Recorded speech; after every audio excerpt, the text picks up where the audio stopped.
پہلی صف میں آ جاؤ گا۔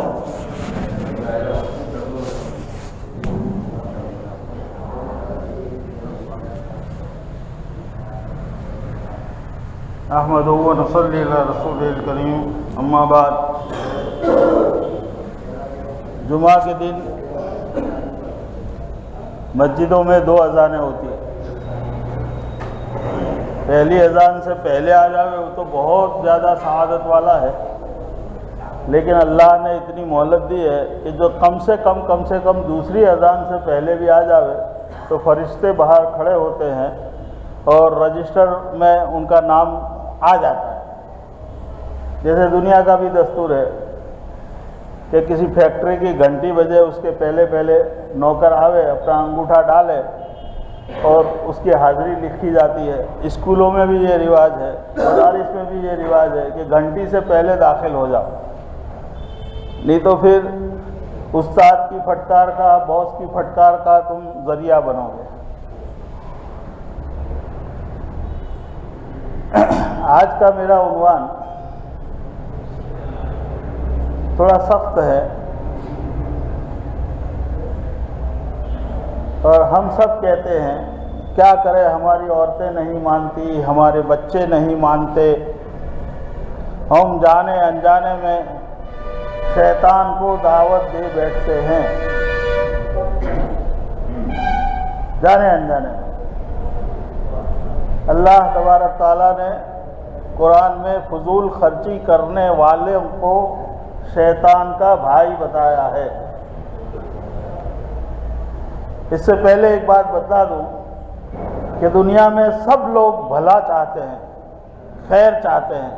دنیا میں کوئی انسان ایسا نہیں ہے کہ جو برا چاہے، چاہے اپنا ہو، چاہے زمین کا ہو، چاہے آسمان کا ہو، چاہے دوسرے کا ہو، تمام انسانیت بھلائی چاہتی ہے۔ صرف ایک ایسا ہے اللہ کا غلام شیطان کہ وہ برا چاہتا ہے۔ پوری انسانیت کو وہ جنت والے راستے سے ہٹا کر جہنم والے راستے پر اس نے ٹیکا لے رکھا ہے، اور اللہ نے اس کو بھی مہلت دی ہے۔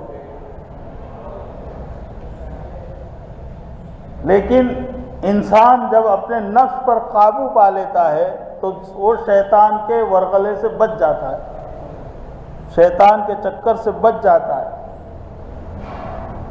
تو جہاں جہاں بھی فضول خرچی ہو رہی ہو، ہر وہ عمل جس سے کسی کا بھی کچھ فائدہ نہ ہو رہا ہو، اس کو فضول خرچی کہتے ہیں۔ مثال کے طور پر پٹاخے پھوڑنا، خرید کے لانے کے اور پھر آگ لگا دینے، کس کا فائدہ ہے اس میں؟ شیطان ہی کو تو خوش کرنا ہے۔ مثال کے طور پر تمباکو کھانا یا پینا، تمباکو کا کوئی ایک فائدہ مجھے بتا دے۔ پچھلے زمانے میں لوگ بیڑیاں پیتے اور کیمرے کو گیس ہے اس کے لیے، گیس ہے اس کے لیے۔ ارے 12 رکعت تہجد زیادہ پڑھ لیتا تو سارا گیس نکل جاتا۔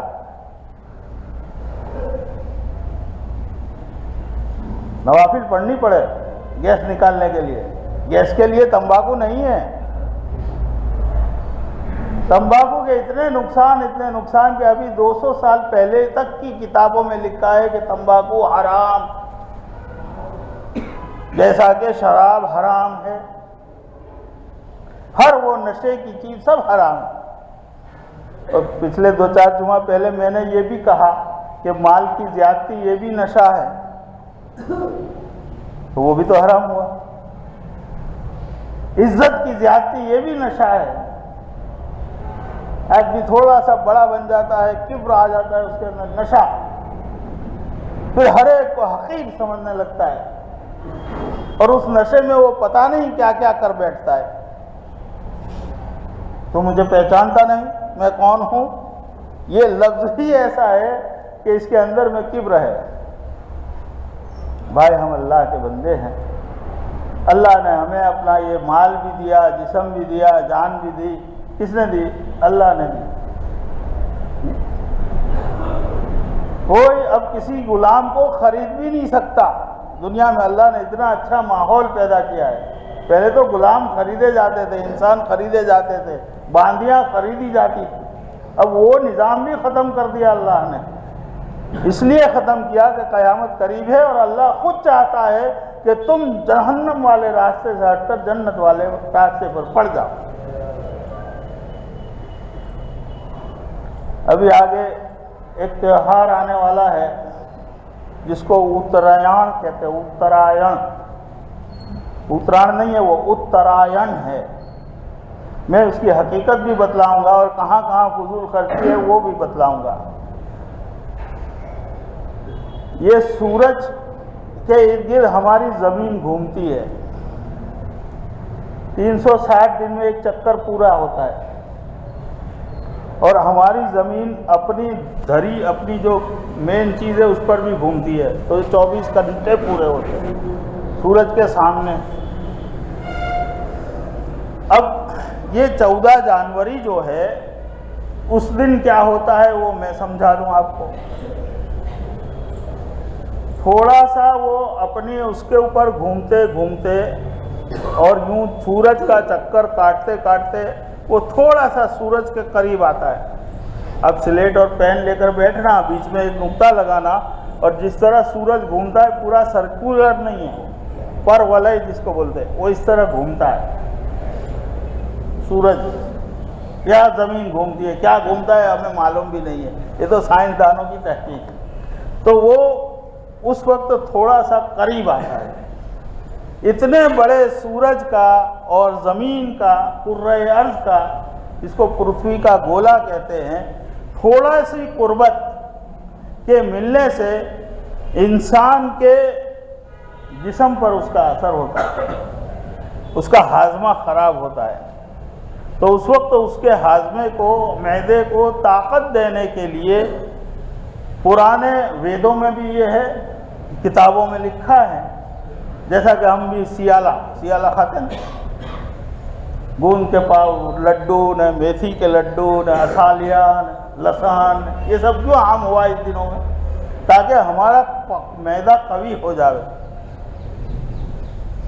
اتنا سا تھوڑا سا، وہ زیادہ نہیں، اگر زیادہ آوے تو زمین ختم ہو جائے۔ اس کی کشش اتنی ہے سورج کی، زمین تو بہت چھوٹا ہے، تو اس سے وہ ختم ہو جائے، لیکن تھوڑا سا بھی آتا ہے تو انسان کے جسم پر فرق پڑتا ہے۔ یہ ہے اتران۔ اب اس میں پتنگ کہاں سے آئی، اس میں ڈوری کہاں سے آئی، یہ بتاؤ۔ وہ خالی ہوا کا رخ جاننے کے لیے کسی نے یہ ایجاد کیا تھا کہ ایسا کاغذ باندھو، ایسی ڈوری باندھو اور دیکھ لو کہ ہوا کا رخ کس طرف جاتا ہے۔ یعنی یہ سردی کے دنوں کے خاتمے کا دن ہے اور ہوائیں چلتی ہیں، تو ہوا کا رخ جاننے کے لیے ماہرین فلکیات نے یہ طریقہ نکالا تھا پتنگ کا۔ یہ کوئی خوشی کا تہوار نہیں ہے، لیکن اس میں نقصان، ہمارے بچے ضد کرتے ہیں، ہم کو تو چاہیے 450 کی ککڑی چاہیے اور 20 ڈزن پتنگ چاہیے، 2-3 ہزار روپے ہر فیملی ہماری خرچ کرتی ہے اس کے اوپر، ہر فیملی۔ یہ 15 دنوں کے اندر جگہ جگہ دکانیں لگی ہوئی ہیں۔ اس سے کیا فائدہ، بھلائی کہاں پیدا ہوتی ہے وہ مجھے بتاؤ، تو ہم شیطان کے بھائی نہیں بنتے۔ فضول خرچی ہے۔ دوسری بات، جب وہ ڈھابے پر چڑھتے ہیں، اپنی مکانوں پر چڑھتے ہیں، تو سب کے مکان تو اتنے محفوظ نہیں ہیں کہ وہ گرے گا نہیں۔ 8-10 نہیں، پورے ملک میں تو سینکڑوں واقعات ہوتے ہیں، ہمارے شہر میں 10-20 واقعات ہو جاتے ہیں کہ وہ گرا، وہ گرا، وہ گرا۔ صرف 5 روپے کی، 2 روپے کی پتنگ لوٹنے کے سلسلے میں، اور جب وہ پتنگ کٹتی ہے تو اس کا تار نیچے اترتا ہے، تو کوئی بیچارہ مجبور، کوئی دوا کھانے جا رہا ہے، کوئی اپنے رشتہ دار کی دوا لینے جا رہا ہے، کوئی کھانا لینے جا رہا ہے، کوئی اپنی ضرورت سے جا رہا ہے، کوئی مسجد کی طرف آ رہا ہے، لیکن راستے میں وہ ڈوری آ گئی۔ ہمارے یہاں تو اوور برج اتنا بڑا بنا ہوا ہے کہ کئی جگہ راستے میں ڈوریاں آتی ہیں۔ میرے ڈھابے پر بھی پرسوں ایک پتنگ آئی، میں نے اس کا رسی کاٹنا چاہا، ڈوری کاٹنا چاہا تو میرے ہاتھ میں سے خون نکلا مگر رسی نہیں کٹی، آخرکار چھری منگوانی پڑی، جس کو آپ لوگ چائنیز کہتے ہوں گے، اور چائنیز کہہ کے چین کو پوری دنیا کا دشمن قرار دے دیا گیا۔ لیکن یہ ہلاکتیں ہم کیوں خریدیں، ہم دوسروں کو تکلیف کیوں دیں؟ یہ ہمارے اندر میں جو شیطان بیٹھا ہوا ہے وہ ہمیں سمجھاتا ہے کہ یہ کرو، خوشی کی بات ہے، ایک دوسرے سے آگے بڑھو، لڑنے میں بھی، کاٹنے میں بھی، مارنے میں بھی۔ آج تو پوری دنیا مارنے میں لگی ہوئی ہے، میں اس کو زیادہ دلیل کے ساتھ یہاں پیش نہیں کر سکتا۔ یہ تو مساجد بدنام ہوتی ہے، جماعت والے بدنام ہوتے ہیں، اور جماعت کیا ہے یہ بھی بتلا دوں۔ ہمارے بڑوں نے جو بہت بڑے بیٹھے ہیں انہوں نے ہمیں اشارہ کیا ہے کہ صرف مختصر یہ کہو کہ اللہ کے بندوں کو اللہ کی طرف جوڑنا، یہ جماعت کا کام ہے، اس میں کوئی فرقہ نہیں ہے۔ اور ہمارے جو جماعت والوں کے عقیدے ہیں وہ میں بتلا دوں۔ مانچسٹر میں، برطانیہ میں میرے استاد بیٹھے ہیں مولانا سمیر الدین صاحب، انہوں نے ایک کتاب پہلے سے لکھ چکے، ثمرۃ العقائد، 350 عقیدے ہمارے دیوبندی اور تبلیغی جماعت کے، اس کے 10 دلائل قرآن سے بھی اور حدیث سے بھی، ہر عقیدے کے وہ لکھ دیے پہلے سے، اور پھر اس کو شائع کیا۔ 660 صفحے کی کتاب میرے موبائل میں موجود ہے، اور اسی دن سے میں تبلیغ کر رہا ہوں اس کی۔ پچھلے ہفتے کاٹھیاواڑ گیا، وہاں دارالعلوموں میں یہ کتاب دے کے آیا، اور وہ اعتراض پہلے انہوں نے کیا بیان میں کرتے وقت کہ یہ کیا ہے، سعودی کیوں یوں خراب ہوا ہے۔ سعودی کو بھی چیلنج، سب پوری دنیا کو چیلنج کہ اب اس کے خلاف اگر ہم بدعتی ہیں تو آپ بدعتی ہونے کی دلیل لائیے۔ یہ تو آپ علمی بات ہے، آپ لوگوں کو سمجھ میں نہیں آئے گی، لیکن اتنا تو سمجھ میں آیا نا کہ ڈوری خریدنے میں، پتنگ خریدنے میں اور تمباکو خریدنے میں کس کا فائدہ ہے؟ 5 سال میں کینسر نہ ہو تو کہنا تمباکو کھانے سے، کسی کے جڑبے خراب ہے، کسی کی آنتیں خراب ہے، کئی لوگ کینسر کے مریض ہسپتالوں میں ہیں، اور پھر مانگتے پھرنے کا، میرا رشتہ دار بہت خرچہ ہو گیا، مولویوں کے پاس مانگتے ہیں، بیچارے اللہ اللہ کرتے ہیں، علم کی باتیں سکھلاتے ہیں، یہاں کئی سفیر ہے، یہ بھی کہہ دو۔ اگر فضول خرچی سے بچنا ہے اور آپ کے پاس زیادہ مال ہے تو وہ فضول خرچی والا مال اس نیت سے آج کے آج کسی ادارے میں لگا دو۔ میں کہتا ہوں کہ آپ کے بچوں کے دل بھی نرم پڑیں گے اور آپ کی عورتوں کے دل بھی نرم پڑیں گے، وہ اللہ کی ذات ہے دلوں کو بدلنے والی۔ ہم اور آپ نہیں منا سکتے اس کو، لیکن صدقہ کر کے، خیرات کر کے، اپنے مال جو زیادہ ہمارے پاس جمع ہے اس کو ایسے دعوتی، تبلیغی، تعلیمی اداروں میں لگوا کر ہم اللہ کو اپنی طرف رجوع نہیں کر سکتے۔ ہم اللہ والے ہیں، یہ سارے مسجد میں جتنے آئے ہیں وہ بھی اللہ کے بندے ہیں اور اللہ والے ہیں۔ ایک تو سب سے بڑی بھول یہ ہے کہ بیان کرنے والوں کو تو ہم اللہ والا سمجھتے ہیں اور اپنے آپ کو اللہ والا نہیں سمجھتے۔ جتنا زیادہ مسجد میں آؤ گے اللہ سے محبت ہوگی اور اللہ آپ سے محبت کرے گا تو آپ بھی اللہ والے ہیں، اور ہر اللہ والے کو حکم ہے کہ اللہ کے بندوں کو اللہ کی طرف جوڑے۔ بھائی سمجھ میں آ گیا؟ اللہ مجھے اور آپ کو عمل کی توفیق دے۔